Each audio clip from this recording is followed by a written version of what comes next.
Bonsoir à toutes et à tous, très heureux de vous retrouver pour un nouveau numéro d'Extra Ball. On entame cette émission avec du football et le choc des extrêmes en deuxième provinciale. Des choses assez graves se sont passées là-bas cet après-midi à Chêne-Ivoire, c'est notre match du jour.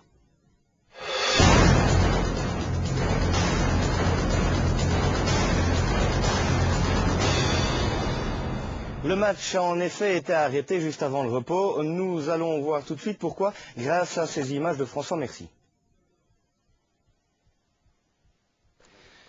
Et la lanterne rouge à Chêne, qui reste sur quelques prestations assez convaincantes, reçoit ce dimanche après-midi le leader Ivoire. Ça va être un match très difficile pour les Ivoiriens, car à Chêne aime bien ces conditions et ce terrain gras. Les conditions, vous l'imaginez très bien, sont désastreuses. Comme on le dit dans une certaine chanson, il y a le soleil, le ciel et la mer. Et bien ici, il y a la pluie, la boue et le vent. Le coup de pied de but de Verkamer, il est mal donné. Récupération pour Pirlo qui tire, elle est belle et c'est le premier goal, première occasion pour Achène. Enro qui a récupéré le ballon et qui a donné à Pirlo, beau tir croisé et c'est 1-0 pour Achène alors que nous jouons depuis 10 minutes de jeu. Bon ballon avec De Marchal qu'il faut dégager, il perd ce ballon, Enro qui récupère face à Verkamer et il manque le 2-0, grosse occasion loupée par Enro et... Du côté d'Ivoire, on a trop tardé à se dégager sur un terrain comme ça, il ne faut pas chipoter. Coup de pied de but de Verkamer, regardez cette trajectoire du ballon, c'est incroyable. Achène joue pour le moment à 12 contre 11 car ils ont le vent vraiment avec eux et ce vent peut leur permettre de marquer encore des goals en cette première mi-temps si ça continue comme ça.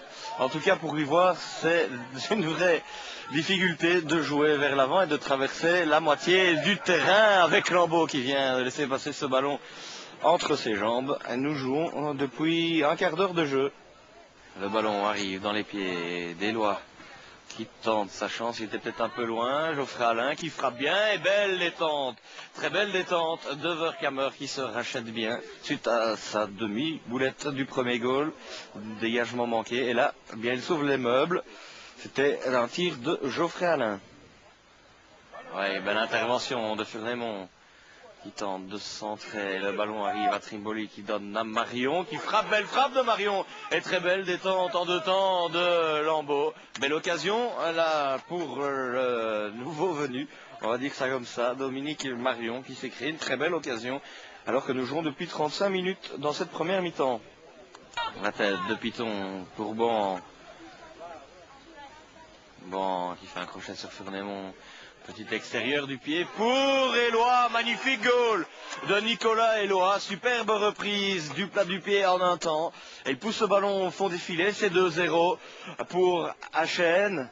Ivoire qui va avoir du mal sans doute à remonter le score, peut-être qu'en deuxième mi-temps avec l'aide du vent. Superbe centre, en tout cas de l'extérieur du pied de Bohan. Et voilà, Nicolas Éloi qui double le score, c'est la petite surprise du jour pour le moment. Achène mène contre Ivoire. Le coup de pied de but, déviation à Chêne et c'est la fin de cette première mi-temps qui se termine un petit peu dans la confusion avec les joueurs d'Achène qui demandent un coup volontaire. En tout cas, c'est 2-0 pour Achène, Ivoire qui s'est fait prendre au piège du vent et des longs ballons des rouges et blancs. C'est la petite surprise, peut-être qu'Ivoire saura profiter aussi du vent, nous le verrons d'ici un petit quart d'heure.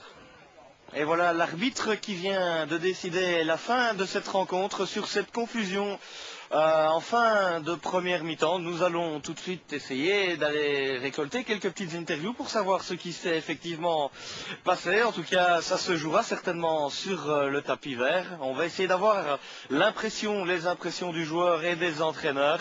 Et une bagarre générale éclate dans les vestiaires. On les voit partir, les joueurs.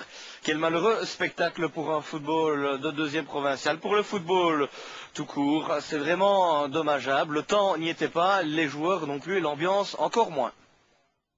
Voilà, cette rencontre arrêtée a bien entendu provoqué des réactions. On écoute tout de suite les deux entraîneurs avant de retrouver l'un d'eux en plateau.